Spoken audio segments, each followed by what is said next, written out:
we're very data driven now. The whole marketing world is very data driven. So we'll look at things on a spreadsheet, in a report, in a dashboard. But I often find that nothing beats actually just talking to customers.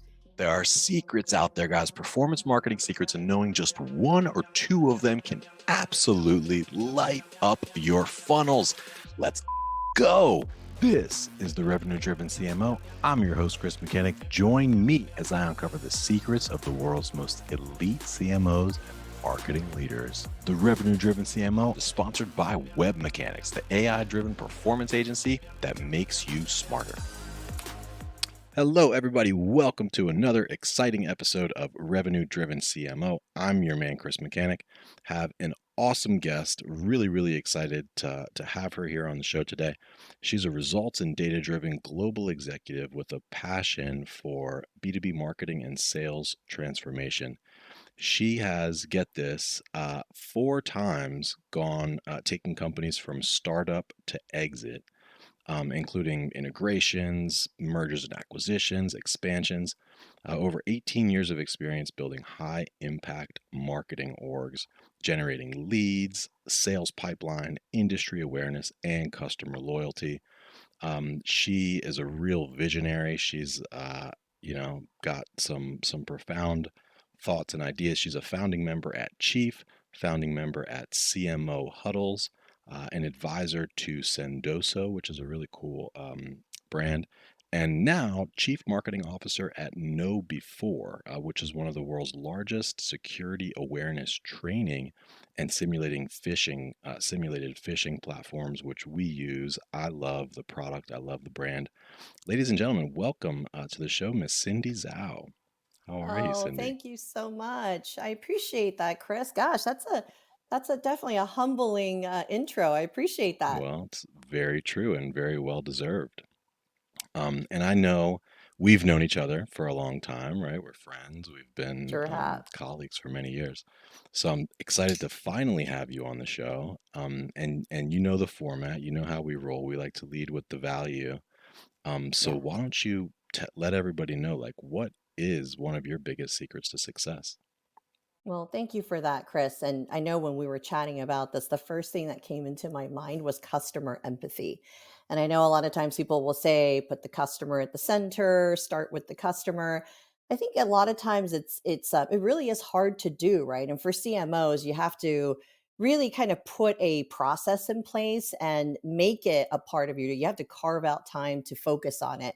So a few things that I'll share with your audience and other CMOs and aspiring CMOs is that right, first is to really build true customer empathy. You have to start with actually listening to customer calls, talking to customers. And a lot of times it's easier said than done, but always start off, particularly if I join a company and it's a newer industry to me, I really want to take the time to understand the customer's motivations in that particular industry. So listening to sales calls, right? As many of these recorded calls on Gong and Chorus.ai, etc. Listen to as many as you possibly can. Literally carve out 10-15% of your initial onboarding time to do that. And do it consistently, right? Because that really helps you build the understanding of not only your company, but the market, and also get into the mind of the customers. That would be A. The second part is after you collect some of that information is actually go and talk to customers. Work with your sales team, your customer success team. If they're, leverage existing calls that they may already have scheduled, like a quarterly check-in call. See if you can get introduced and hop on those, introduce yourself, really kind of start to build that connection with the customer. And then the third and the most important part is then taking all of this great intel that you just received from talking to customers and listening to calls, and you want to apply it into a storytelling framework. I personally love Donald Miller's Building a Story brand. That's one example. There are other, different types of formats as well. But you really want to start thinking about how do you now take all of this great learning and articulate it in your company messaging, etc. So I think that part is really important. Brilliant. I love that. I've got several questions. You touched on some things and sparked some ideas as you were talking. Hey, exclusive for listeners of this podcast, Web Mechanics will do 10 to 20 hours of work for you for free. Literally no sales calls, no BS. Just give them a problem and they will put a team to work for you for free for 10 to 20 hours, even if you're already a client. If you're struggling with demand gen, lead gen, SEO, SEM, Google ads, LinkedIn ads, conversion optimization, if you can't get Facebook or Meta ads to work for the life of you, or you can't figure out attribution, Web Mechanics will take a good hard look at whatever problem you give them, whatever programs you put in front of them, and they will give you an objective, informed opinion, plus some advice from 10 to 20 hours of senior level attention. So I would suggest take them up on this offer. It's ridiculous. Go to revenuedrivencmo.com/free, fill out the 2-minute form, and you will not regret it. Literally zero downside, unlimited potential for growth. So do yourself a favor, revenuedrivencmo.com/free, no hyphens, no punctuations. You will be happy about that decision. But I think it's really brilliant to first speak with the customers and then use their actual language to craft that story.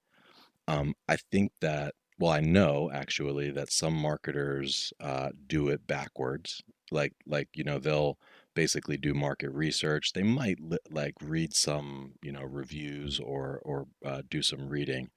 But we had a guest on not not too long ago that was kind of griping that, hey, like she was actually more on the sales side and she was like, hey, the Mhm. messages that the marketing team is using, like, the value props are not really hitting. It wasn't really her topic, but it is a mistake that a lot of people make, I think. So I love that. And I was surprised. So 10 to 15% of the initial onboarding time sounds like a lot. I think that's way more than what most people do. I'm curious, this is sort of a tactical question, but like Yeah, no say problem. that you're going into Gong or you're going into Chorus and you're looking for these calls. There's hundreds of them, right? Thousands of them Mhm. potentially. How do you decide which ones to listen to? Like, where are you going Yeah. first? Absolutely. There's a few ways you can look at this, which is A, if you can correlate it to, let's say, deal size, and you want to get a good sampling of, depending on the market that your company sells to. I usually start off with a few things. So KnowBe4 has an incredible training onboarding program. They actually incorporate customer calls into part of it. So I would say, even as a marketing team, if you can influence your kind of internal enablement, training division, HR to include some of these like signature calls in your onboarding, do that, right? So Know Before does that, which is awesome. If you don't have that, one of the things that you could do is while you talk to your sales and your customer success leaders, is ask them like, hey, what was like the deal you were most proud of? Last quarter or this past year. And then you could try to correlate it to deal size. Maybe it was a multi-year renewal, right? So those are all really good signals to kind of listen to and listen to those calls. The other side is you don't want to just overly indexed on the positive. Also, if you can, look at some of the key deals that you lost and look at if those calls were recorded and see if you can pick up a couple of signals on the sort of why you lost it. And I think a lot of times that win loss, we're very data driven now. The whole marketing world is very data driven. So we'll look at things on a spreadsheet, in a report, in a dashboard. But I've often find that it nothing beats actually just talking to customers.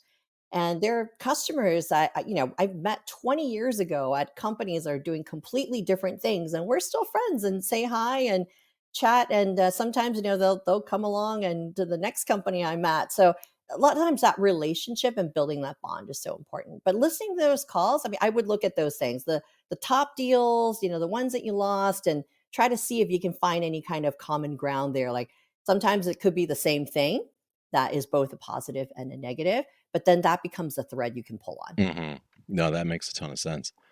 Um, I'm curious. Uh, it's crossed my desk a couple times recently. There's firms that do like closed loss deal analysis where like they will call closed loss deals, and I think it's incentivized. I think they offer the client, a $50 gift card or something to get that type of feedback. And their value prop or in their pitch, they're like, hey, when you call your customer, like they're gonna pull some punches, like whether they're polite or for whatever reason, like they're not necessarily going to give you the whole deal. And the value prop of these firms that were pitching me was like, hey, we'll get at the full story. Do you ever use a third party to do any of that, or have you gotten the sense that the like when you're actually speaking one on one with somebody, that they are very open and willing to give you feedback even around some of the negatives? Yeah, absolutely. I think it all comes from how you approach it. So, Chris, to answer your question, I've definitely used those firms before. They're great, right? Because a lot of times you do want that sort of, it neutralizes it when you come from a third party perspective. They're not affiliated with the company.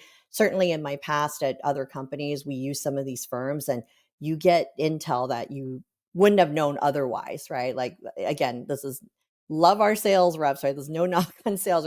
There was one customer, I remember this very vividly. I mean, we lost the deal. They didn't share all the details with our sales rep, of course. But when the third party called, it was, well, your sales rep was on the phone the entire time and wasn't paying attention. And we just felt disrespected. You would not have gotten that from the company directly, right? The other way is, this is why I advocate for executives to do executive sponsorship of key deals. I've personally done that before too, because then you're coming at it from a different angle. And so if I went and talked to the customer, I would ask questions in a different way to kind of say, hey, we're really looking to improve, and how your suggestions are so valuable to helping us improve. I know we weren't able to work together this time, but you never know in the future. And so it's all about how do you approach it. You never want to close that door, because you just never know. People move around a lot, and companies change direction, and you never know. Not a customer today could be your customer tomorrow. Yeah. No, I hear that, and we see that all the time. Like we have clients that have bounced around and basically brought us along with them. So that's a really great point. Another tactical question, and I'm sorry to get in the weeds here. I'm just No, like, it's I want to fun. go I and do like this, this. so like I need to Yeah. ask. Um, so since AI has gone mainstream, last year, all the gongs and the choruses and the fireflies, they all have kind of different tools that they've put in, like call summaries and stuff. Have you found anything AI related to like more quickly ingest some of this information? Because like the or are Yeah. you listening like literally just playback style? You could definitely do a few things. I definitely suggest that you wanna take the time to truly listen to some of the calls, but again, I get it, especially as executives, you don't have a lot of time to do that. So this is where the AI is so great, right? You can look at, for example, I was a Gong user for a very long time. You can actually see the time. How often is the seller talking versus the customer? And you always wanna use that to go back to the coaching aspect of, you want your customer to be talking more, right? Are you cutting them off or what have you? Those are all the things to kind of look out for. But also taking these transcripts and not just using their AI, but you could put it on Chat GPT. We have an enterprise license at Know Before. We have our own AI portal being built. But even if so for data privacy, right? You don't want to just throw it up on the regular Chat GPT, but on your own kind of, enterprise version of it, or have your paid version of it, you can utilize that to analyze the sentiment as well. It just gives you another data point to look at. So again, a lot of times you're listening to either the ones that are going really well or not so well, and you can pick up signals from that for sure. But yeah, use your own AI tools as well. Yeah, we're Gong users as well, and I've liked some of their call summaries. They have like a short version, which is I think called the overview. Then they Mhm. have an outline, which is much more detailed, which I've found some value in. I've been meaning to see on Gong whether or not you're able to search all calls broadly for certain keywords. I want to say you can. Yeah, I know you can definitely search for keyword. There's actually a section where you can get the whole transcript. Now, just keep in mind, sometimes the transcript isn't going to be perfect, particularly in tech industry. We have so many acronyms that never like comes out 100% correct. And so you could look at that, right? That's why I mentioned cut, paste it, put it in, your version of AI portal, Chat GPT, and you can fix those wordings and they can give you another lens on it. Yeah. Okay, cool. And then to move on to the second part, or to the part where you're actually speaking one-on-one with customers, you mentioned trying to include it within an existing call, like maybe one of the onboarding calls or one of the, quarterly check-in calls. Uh how do you tend to frame those? Like, do you just say like, "Hey, I'm Cindy, I'm the CMO, and I wanted to meet you," or like how do you frame them? Yeah, absolutely. So the first thing is definitely never surprise the customer. Have your sales rep, customer success person. I usually have like a little template blurb I've already pre-written. Basically, it's exactly what you just said. Hi, I'm Cindy. I'm the CMO. Right? It's either, hey, I've been here, X amount of time, or I just joined. I'd love to join this call that you already have pre-scheduled, and just say hello and get to know you. And it's just as simple as that. And people just love that personal touch. I know that there are times where there was even one customer. This is a couple of months ago at KnowBe4. They wrote they responded to an email we sent because a lot of our emails come from our CEO Stu, and Stu really reads them. Right? I really read them as they come in. And the customer wrote, "Hey Stu, I think you're too busy. You would never read this, but I wanted to give some feedback and etc." And I personally responded. I said, "Hey, customer, don't worry. Like Stu actually reads this, as do I." And they were like, "Wow, thank you for." I mean, they were just so kind of taken aback that it wasn't going into a black hole, right, of email spam.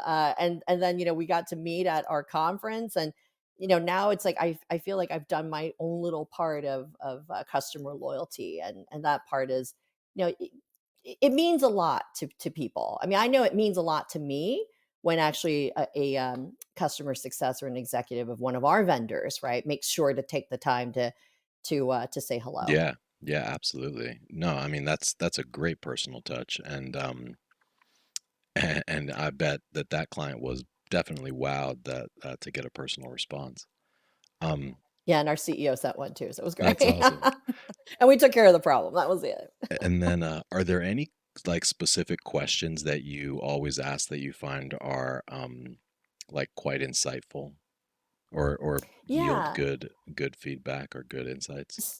Yeah, I'll share with your audience on this one too. I think a lot of times if you just ask very general questions like "How's it going?" most people just default to "Oh, it's going great," or they're not really going to give you the insight that you want. So one of the questions I love to ask is, um, "Tell me about your day. What is something that is taking so much of your time when you're using our product that you could just be, gosh, if it could only do X, what would that be?"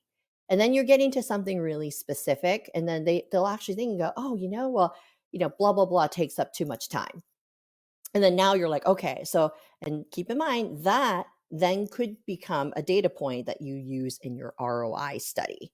So those are the kinds of questions that I like to ask, and you can get a lot of information and insight just by asking, like, "What would you like to do to save time in your day?" Yeah. No, that's a really good one. Okay, so rounding this out, so you've now spent time listening, you've spent time speaking one on one with, probably some number. I don't know if it's 5, 10, 15, how, whatever the number is. Um, Now it's time to take everything that you heard, everything that you learn, and basically form that messaging, the narrative, the story. Do you have any technique specifically for that? Seems like AI would be really helpful for that. Absolutely.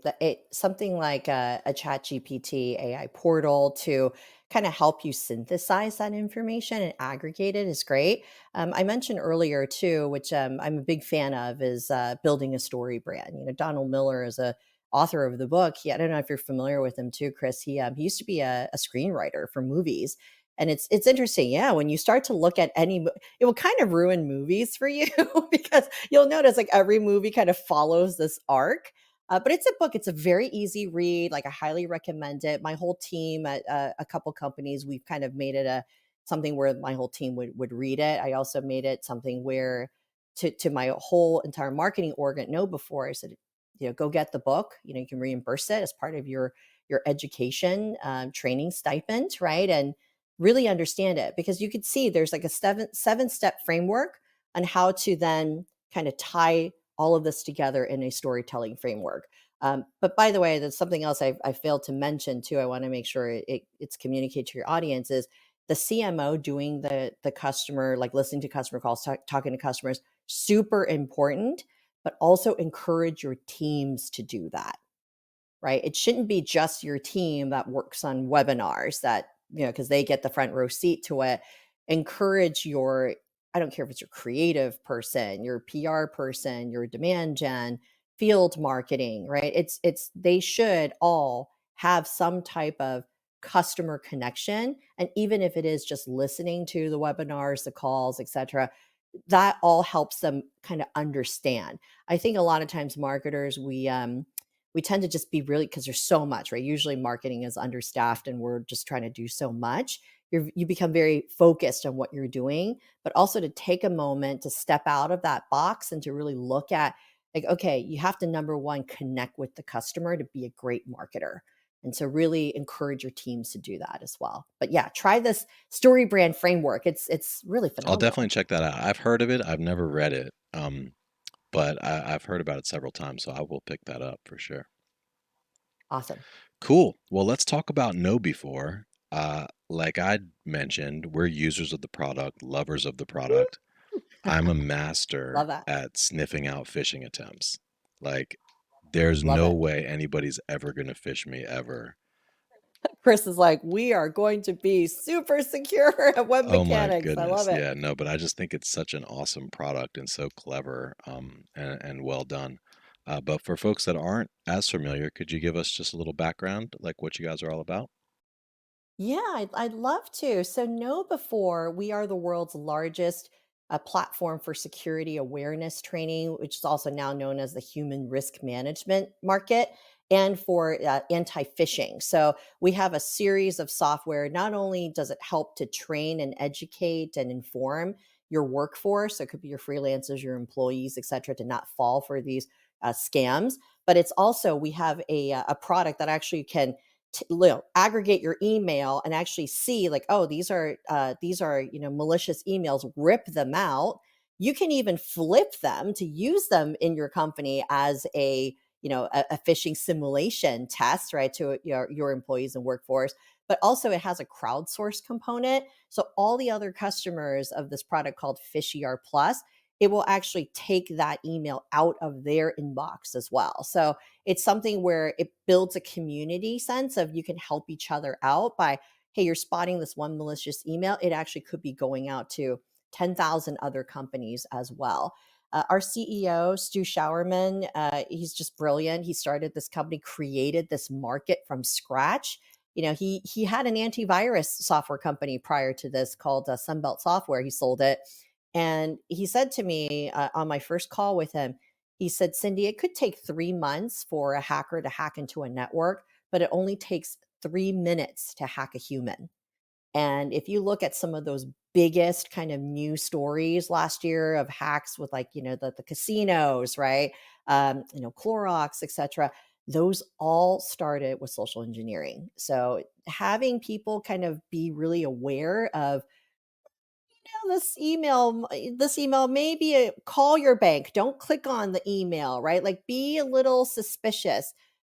There's a term, it says, be hyper aware.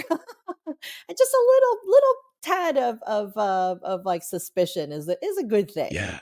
And I mean, for anybody that's not uh, hyper aware, I think it's dangerous because we get so many like attempts, like on a daily basis, Yep. real attempts.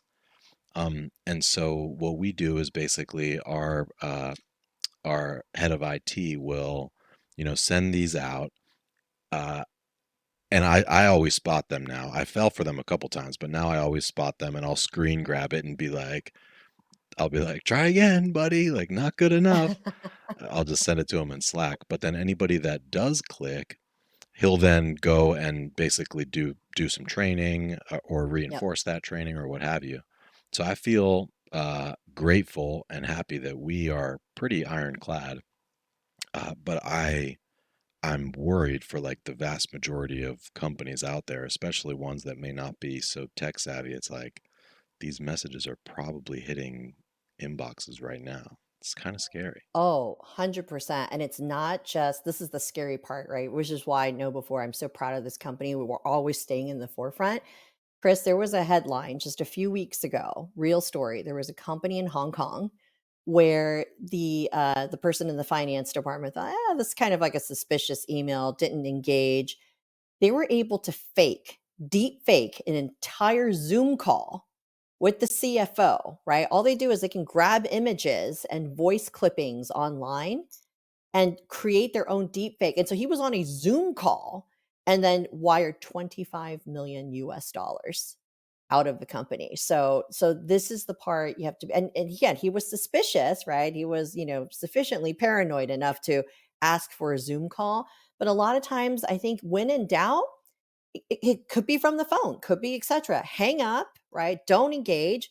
Look for the real company or the and call them back. There's nothing wrong with it. No one is going to be offended if you're like, hey, I'm going to call you back, or just do that. It's just an extra layer of protection. It's just gotten so sophisticated now. The bad actors that it's going to be more and more difficult to spot them, and so we're trying to stay ahead of all that so that we can help our customers too. Yeah. And I know you haven't been there for too long, or going on, Almost 8 yeah, months. going on, Yeah. or almost a year, or pushing a year. Um, what are some things that you're really proud of, or like any like win stories, or brag worthy moments? I see you guys are doing a ton of stuff on LinkedIn. Yeah, I'm super proud of the team. I feel like this is just definitely one of the best marketing teams I've had the pleasure of leading, and I'm so proud of my team. I just want to give a couple shout outs on this too. So we actually know before just won in the last G2 releases. We were the fourth ranked top SaaS software company, leading in reviews. And so that is, we're in company of like HubSpot and Sprout Social and some of these amazing companies that I'm so proud of, right? And it really is going back to this whole message of customer empathy and really deeply connecting with the customer. I have a team of great folks, like Lily Borges, Lori Haynes, Colin Beasley. They're all working so closely with customers, and particularly Lily is our customer marketing manager. She's the one working all of these, customer reviews and engagement with the customers, and then webinars. Right, our webinar team is amazing. We also have this great group of industry evangelists. Some of them are ex practitioners or ex industry analysts, and they actually are out there doing a lot of security education and awareness to help us spread the message. And I think all of these elements combined, we end up with great customer engagement, and thus, being really honored to win all these prestigious awards, from like G2 to best places to work and all of that. We have an amazing culture team. They're called we call them like the shenanigans team. It's like they just do all these kind of fun things across the company to make it fun and engaging. So it just really is a great workplace. I'm loving it and know That is before. awesome. Well, golf clap right there. That's amazing. I mean, I can tell, Brag, brag. just from the outside looking in, like you can tell when you see a great company and you guys are solving a real problem in the world, a real expensive and painful problem. Yeah, So kudos to you, 100%. and I'm happy for your success. Oh, well, thank you to my team. Yeah, It's all about love them. it. Cool. Well, okay, let's talk marketing a little bit. So when it sounds like you're doing a lot of stuff, right? Like you've got the customer marketing, you got the webinars, you've got events and awards and things that you're winning. What would you say are the top drivers, like the top revenue drivers for you? Yeah, absolutely. So the company, I'll share a little bit of like past and present, right? There used to be this really big emphasis and focus on really what we in the marketing world would look at as like raw leads. It's the just how much activity, how many leads are coming in. And we're doing a shift to really focus on pipeline. So how much pipeline is this creating? How many opportunities are being created as a result?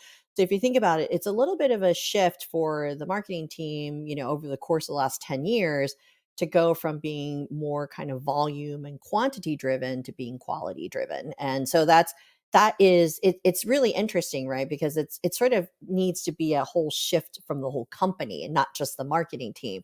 Because like you ask any marketer, like, yeah, we know, like, we got to care about pipeline, but it's not just about the number of leads. It takes a little bit of education across the company. So that is something that we're really focused on. And then when you look at what is actually driving the opportunities, right? A lot of it is, in the past we would, and again, I think this is very common. You would do events because you just sort of like, oh, every year we always go to this one. But it's actually looking at it with a critical lens and saying, are you actually getting any kind of, not only leads, there are certain events you have to do for brand, right? But are you getting that brand value? Are you getting that lead, in pipeline value to make those decisions? I think that is something where, to be a very revenue driven marketing team, that's something you have to always look at and question, right? And sometimes, you'll get the request like, hey, I need to be there because, my one customer is there. Well, is that a really good use of like 10 or $15,000 for, like, how big is that, right? You have to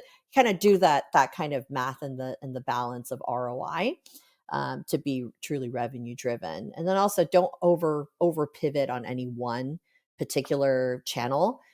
Sometimes I've seen companies, they spend a lot because events are expensive, right? Spend a lot on events, but can you get similar ROI with a very low cost digital event? Maybe just hire a great speaker and you have a great webinar as an Yeah, so like example. take that event budget, which might be 100,000 bucks, take half of it, and you can probably get a pretty good speaker to come hang out with you for an hour.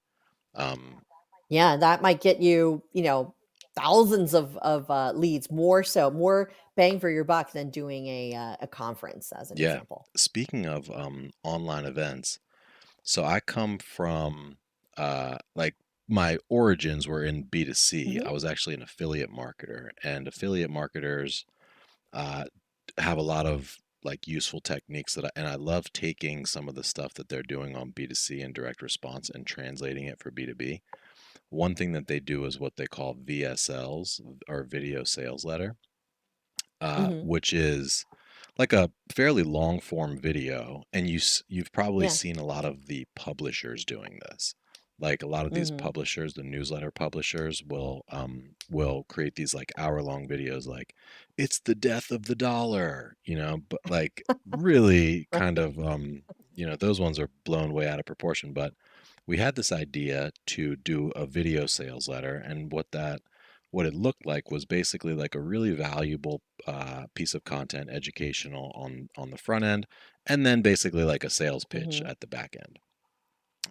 So we had this thought. This was for ourselves, not too long ago. We've always done like, hey, download this white paper, and we'll get downloads basically for 20, 30, 40 bucks per download, but they don't convert into deals at a very high rate. Um, so we ran this. The cost per lead was like in the hundreds. It was like Hmm. so we ended up pausing it after like 5K or so spend. Um, but lo and behold, one of those leads became a deal, which was like a six-figure deal. Wow. Uh, and not only that, but like when they reached out, um, they basically the topic of the webinar was how to train robots. And it was like basically how to use the AI built into Google to get better Hmm. leads.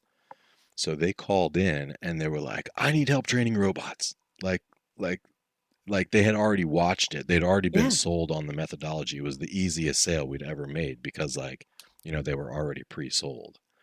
So we turned Wow. that back on, of course. And it's still generating really good pipeline. So that is I yeah, love a that. testament to like what you're saying is like, hey, it's not so much about quantity, it's really about quality. Yeah, and if you ring fence that to, right, because, for example, like web mechanics, you do great with tech companies. and you ring fence that, right, to your audience, your desired audience, the title level, etc. I gotta say, Chris, I'm getting some pretty good emails from you guys too coming through. They're very well personalized, right? So I love video. I totally agree with you.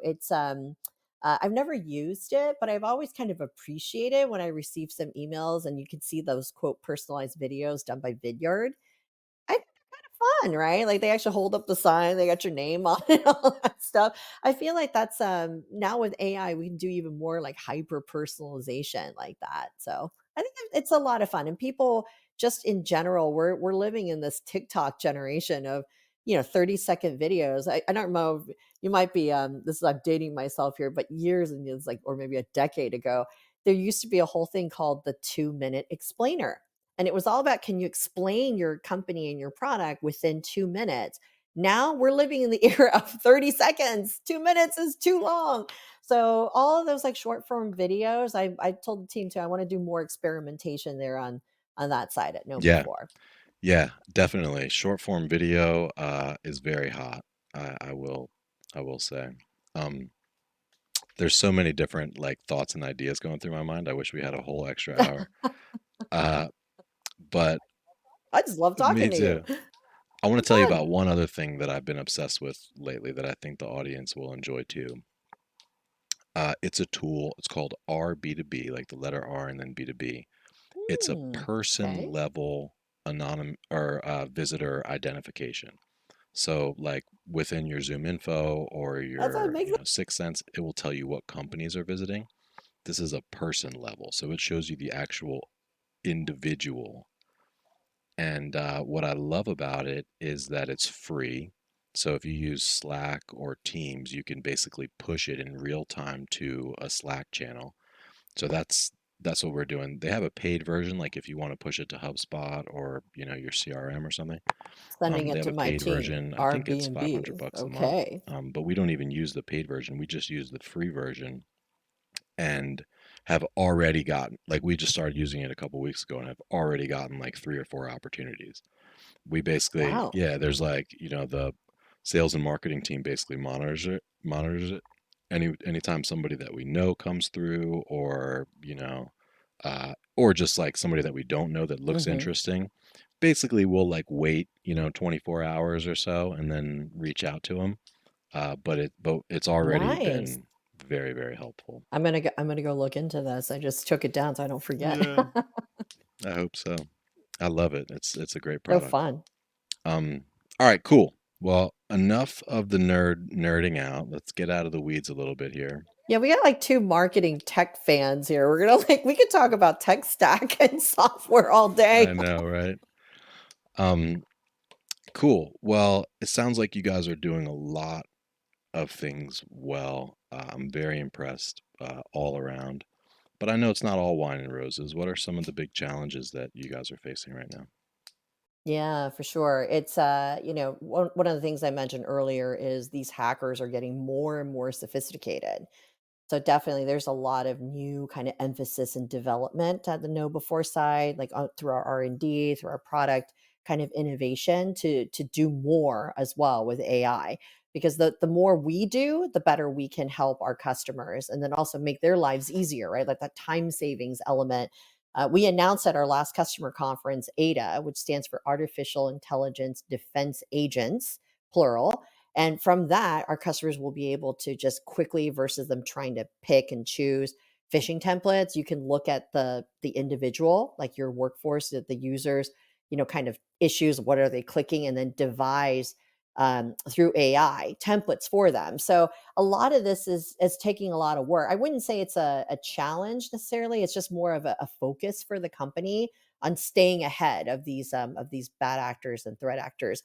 On the marketing side, I mentioned earlier too, this whole kind of shifting the mindset of the company from looking at raw leads to really understanding and looking at pipeline contribution, et cetera. It's just something where, we're a good sized company, right? 1,800 employees. It's going to take a little bit of time to kind of help people go, oh, I see what the why we're doing this. And so some of that change. And we're also just as a company, right? We've went through a very big kind of GTM redesign project, which is really, kind of meaningful. on really looking at our segmentation of our market and all that good stuff. So these are all things that, not necessarily challenges, like, but they're big boulders to move. So we're knee deep in it. Well, it is definitely a challenge, I would say, like shifting the mindset of an org from just like number of net new leads down to pipeline. Incredibly important.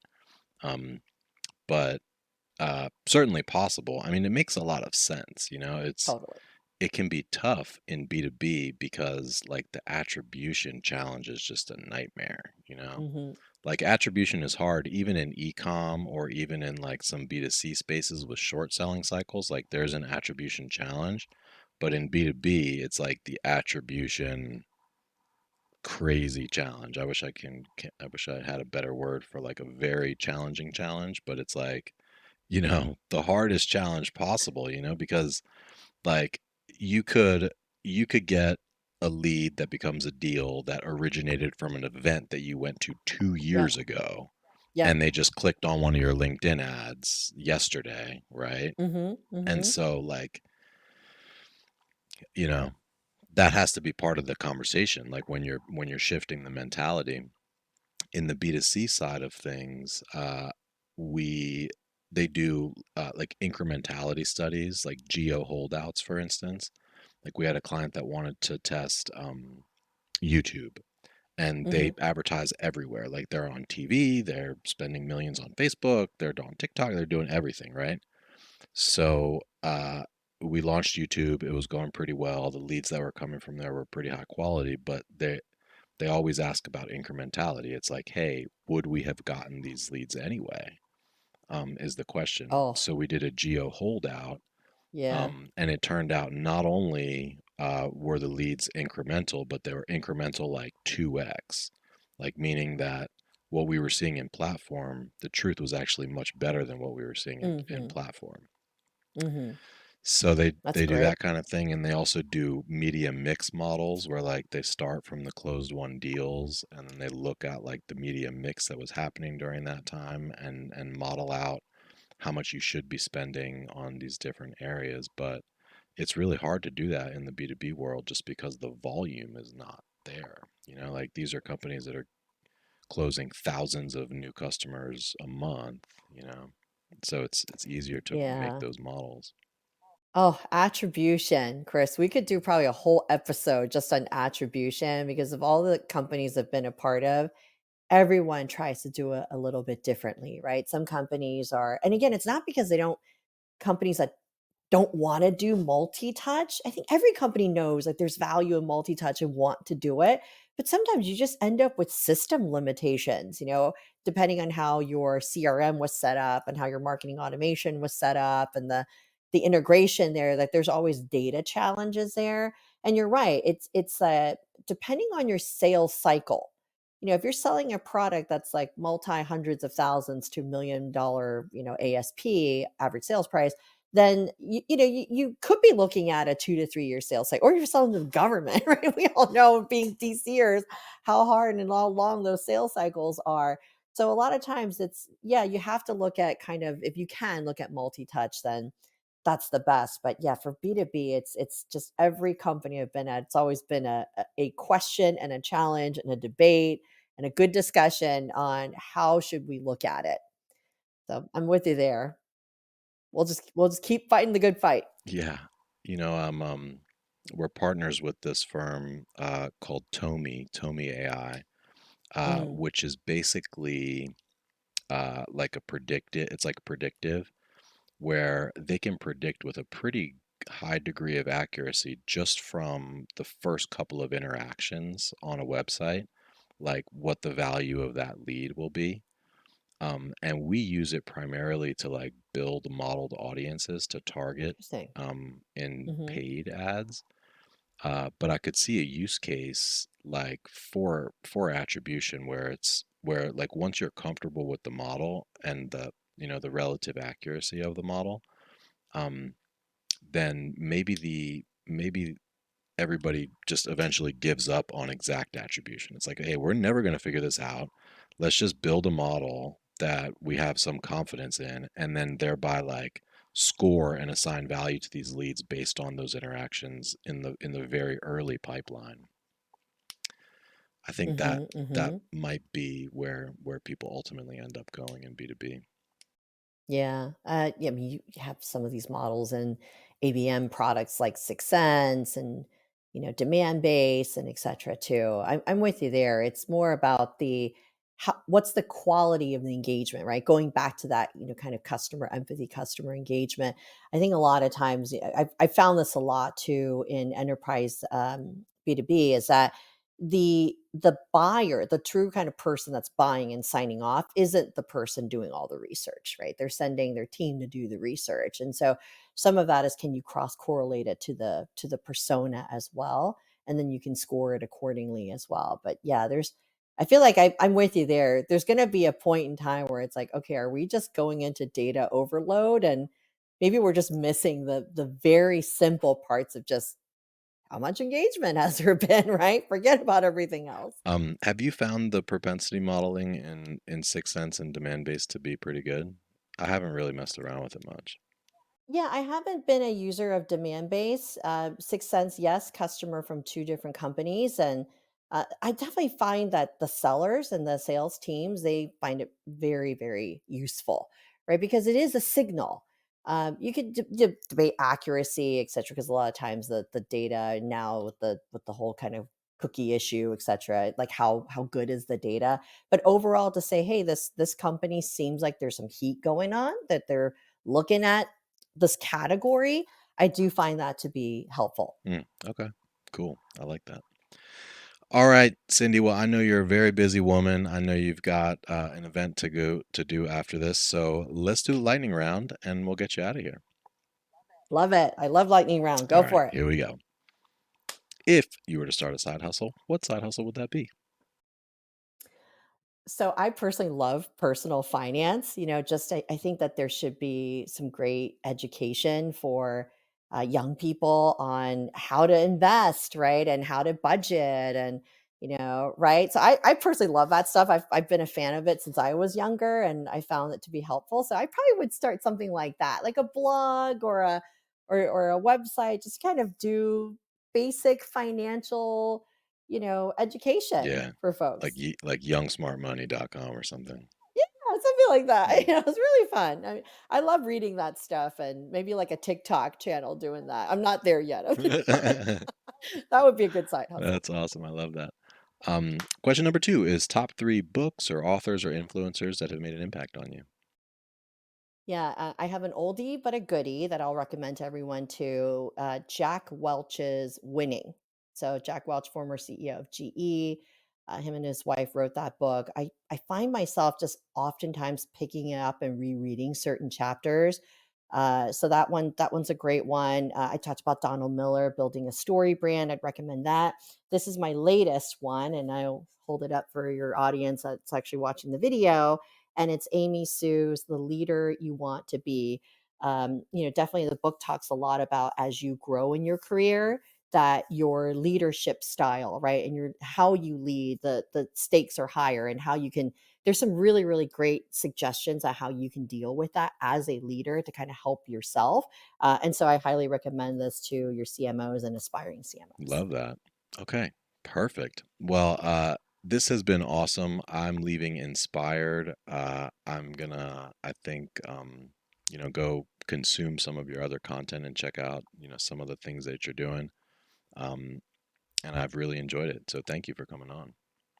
Well, thank you, Chris. You gave me some great ideas too. Yeah. I'm going to immediately talk to my team about our B2B. And you said Tony. What is the one? Tomi, Tony Totomi, Tommy. like M like Mary. Tommy. I Yeah. love that. We're going to go talk to. I'm going to go talk to my team about Tommy. So thank you. I learned so much from you. Cool. Well, absolutely. For everybody listening, if you learned anything here today, or if you enjoyed this, share this with a friend, or drop us a 5-star review wherever you get your pods. We really appreciate that. Cindy, for folks listening that would like to learn more about you or know before, where would you direct them? Oh, absolutely. Connect with me on LinkedIn. Cindy Zhou, Zhou. I'm on Twitter as well, CindyYZ1. You can find me there, or X now, I should say, on X. So yeah, and also KnowBe4.com. Come learn a little bit more about what we do. We also have a free TV series called The Inside Man. It's Ooh, very, very cool. So if you are not a customer and you want to do some security education and do it in a TV show style, come watch The Inside Man. We're filming our latest season and more to come on that's that. awesome. I'll certainly check that out.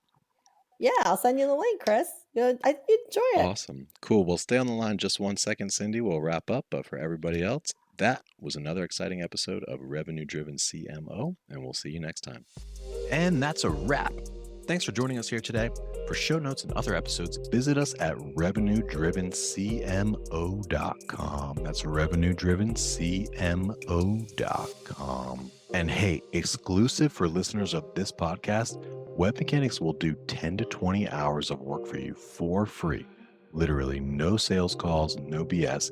Just give them a problem and they will put a team to work for you for free for 10 to 20 hours.